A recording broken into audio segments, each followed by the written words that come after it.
네, 안녕하세요. 알아두면 쓸모있는 세금 사전 조분기 세무사입니다. 네, 오늘 준비한 내용은요. 세금 신고를 안 하면 어떻게 될까요? 라는 내용을 준비해 봤습니다. 안에 어떤 내용들이 들어가 있는지 한번 살펴보시죠. 네, 일단 내용의 어떤 주된 내용을 들어가기 앞서서요. 좀 간단한 어떤 용어 정리를 좀 하고 가겠습니다. 우리가 내게 되는 세금에는요. 크게 두 가지 종류가 있습니다. 일단 신고 납부 세목이라는 게 있고요. 정부 부과 세목이라는 게 있습니다. 뭐 말 그대로요. 신고 납부 세목으로 분류가 되어 있는 것들이 이제 법인세, 뭐 종합소득세, 부가가치세 같은 것들이 있는데요. 우리가 납세자들이 실제 신고를 하고 납부를 하게끔 되어 있는 것들이에요. 그렇게 의무를 부여하고 있는 게 신고 납부 세목이다. 그러면 정부 부과 세목은요. 상속세, 증여세 같은 것들이 대표적인데요. 정부가 세금액을 확정지어서 부과를 해주는 거예요. 다만 상속세나 증여세 같은 경우에는요. 납세 협력을 위해서 납세자들한테 일단 신고 납부는 해라. 하지만 확정은 정부가 부과하겠다. 이렇게 내용을 보시면 되겠습니다. 저희가 이제 여기서 집중할 거는 신고 납부 세목이란 것에 대해서 좀 집중해서 오늘 내용을 다뤄보고자 합니다. 네, 아까 앞에서 말씀드렸듯이 신고 납부 세목은 납세자, 납세 의무자라고 하죠. 납세 의무자가 신고 의무, 그 다음에 납부 의무를 부여받고 있는 세금이에요. 그래서 만약에 납세 의무자가 해당 의무를 이행하지 않는 경우, 예를 들어서 신고를 하지 않는 경우도 있을 수 있고요. 신고는 했지만 납부를 하지 않는 경우도 있을 수 있어요. 둘 다 부여된 의무를 제대로 이행하지 않은 거예요. 이럴 때에는 국가에서 좀 제재를 가하게끔 이렇게 세팅이 되어 있다. 이렇게 보시면 되겠습니다. 여러 가지의 의무를 이행하지 않는 케이스들이 존재할 수가 있어요. 그래서 몇 가지 케이스들을 만들어 봐서 만약에 이런 어떤 의무 불이행 사항이 있을 때 어떤 제재를 우리가 받게 될까? 이런 거를 좀 정리를 좀 해봤습니다. 이때 이제 기본적인 좀 가정을 좀 해보면요. 일단은 종합소득세를 예시로 들 거예요. 그래서 신고 납부 기한은 매년 5월 31일로 잡겠습니다. 그 다음에 조금 모르실 수 있지만 기본적인 가정을 위해서 말씀을 드리는 건데요. 성실신고 확인 대상자는 아니라고 보고요. 그다음에 5월 31일이 주말이 아니라고 기본적으로 가정을 하고서 진행을 해보도록 하겠습니다. 네, 첫 번째 케이스. 기한 내에 신고는 했지만 납부를 하지 않은 경우가 있을 수 있죠. 납부만 놓칠 수도 있고 아니면 일부러 안 할 수도 있고 이런 케이스가 있을 수 있는데 이 경우에는 기한이 지난 신고 납부 기한이 있잖아요. 5월 31일. 그 기한이 지난 이후에도 이 납부만 완료가 되면은 해당 납세자의 납세 의무는 다 끝이 나는 거예요. 근데 납부를 좀 늦게 했잖아요. 늦게 했기 때문에 신고는 했지만 납부는 늦게 하거나 하지 않은 경우인데 만약 늦게라도 했다면 물론 본인의 의무는 다 한 거지만은 늦게 한 거에 대해서 네 잘못했으니까 좀 불이익 줄 거야 라고 하는 게 납부 불성실 가산세라는 게 있어요. 이 납부 불성실 가산세는요.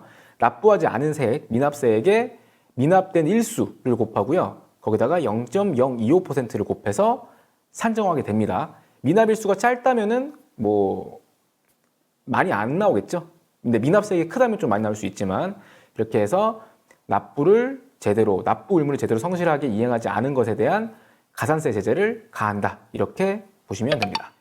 근데 만약 이게 신고를 했고요. 납부를 하지 않은 상태예요. 근데 뒤늦게나 부랴부랴 납부를 하면은 가산세 포함해서 납부하면 되는데 납부하기 전에 세무서가 먼저 이 사실을 인지를 한 거예요. 인지를 하고 이제 세무서에서 얘네들 신고는 했는데 납부는 안 했네? 그러면은 세무서 자체에서 이때까지 납부해 라고 해서 납부 기한을 정해가지고 납부 고지서를 날려줘요. 그러면 그 납부 고지서에는 실제 납부해야 될 금액, 그 다음에 가산세 포함해가지고 이만큼 납부하세요. 언제까지 납부 안 하면 또 가산세 붙어요. 이런 식으로 이제 납부 고지서를 날려주게 됩니다. 그렇게 해서 납부 고지서에 나와 있는 그 납부 기한을 지정 납부 기한이라는 용어를 써요. 그래서 그 기한 안에 납부를 하면 되는 건데요. 만약에 그 기한 안에도 납부를 안 했다. 그러면은 우리가 일반적으로 말하는 체납이란 게 되는 거예요. 그때부터 체납자가 되는 겁니다. 그래서 이때 만약에 국세가 체납이 되었으면 그 이후의 절차는 어떻게 될까? 이런 내용에 대해서는 다음에 좀 다뤄보는 시간을 가져보도록 하겠습니다. 네, 두 번째 케이스 같은 경우에는 기한 5월 31일이라는 기한이 있잖아요. 신고납부 기한. 그 신고납부 기한 내에 신고도 안 하고 납부도 안 한 거예요. 근데 시간이 지나가지고 그 기한이 지나서 나 그때 신고 납부 안 했다는 걸 인지를 하고 부랴부랴 신고 납부를 하는 경우입니다. 이때 이런 어떤 상황을 세법 용어로는 기한 후 신고라는 개념을 써요. 기한이 지나고 나서 신고를 했다 해서 기한 후 신고라는 말을 쓰고요. 신고 납부 의무를 이행은 했죠. 지나긴 했지만 법으로 정한 기한을 넘겼기 때문에 마찬가지로 가산세의 제재를 가하게 되는데 이때는 신고까지 의무를 불이행했기 때문에 신고 불성실 가산세에다가 납부 불성실 가산세를 같이 부여받게 된다. 이렇게 보시면 되겠습니다. 아까 앞에서 말씀드렸듯이 납부 불성실 가산세는 아까 앞에서 말씀드렸듯이 0.05% 미납일수에 동일하게 적용이 되는 거고요. 신고 불성실 가산세 같은 경우에는요. 무신고했잖아요. 기한을 지나서 신고하면 그건 무신고로 봅니다. 그래서 무신고 납부세액의 20%, 그 다음에 수입 금액의 10,000분의 7, 둘 중에 큰 금액에 대해서 신고 불성실 가산세를 부여를 받게 된다. 근데 만약에 이 무신고가 부정행위, 이 법에서 정하는 부정행위에 의한 무신고로 인정이 된다면 여기서 이제 그 가산세율이 20%가 아니라 40%로 올라가고요. 10,000분의 7이 아니라 10,000분의 14로 올라간다라는 것도 알고 계시면 좋을 것 같아요. 네, 대신에 이런 개념이 좀 있어요.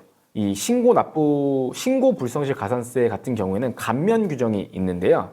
법정 신고 기한이 지난 이후에 1개월 이내에 기한 후 신고를 했다. 그러면은 50%를 감면을 해주고요. 3개월 이내에, 1개월은 지났지만 3개월 이내에 했다면 30% 감면, 6개월 이내에 했으면 20% 감면을 해주는 개념이 있습니다. 이거는 좀 지났지만은 그래도 빨리 신고해라 라는 걸 좀 더 이제 권유하기 위해서 이런 감면 규정을 만들어 놨다. 다만 납부 불성실에 대해서는 감면이 없다까지 알고 계시면 좋을 것 같습니다. 네, 세 번째 케이스 같은 경우에는요. 기한 내에 신고 납부도 하지 않고 있다가요. 세무서에서 이 케이스를 알게 된 거예요. 적발이 돼서 그렇게 세무서에서 이제 과세를 때리게 되는 그런 상황을 세 번째 케이스로 잡아봤습니다. 이때는 이제 국세청에서 세무서에서 과세 표준과 세액을 결정해 준다라고 표현을 해요. 결정해 준다 표현을 하는데요. 세무서에는 이렇게 결정된 세액을요. 납세자한테 이제 고지를 하겠죠. 납부기한을 정해놓고서 아까 앞에서 말씀드렸던 그 지정 납부기한을 정해가지고 납부 고지서를 날려주게 되는 거예요. 그러면 그때까지 납부를 하면 되는 건데요.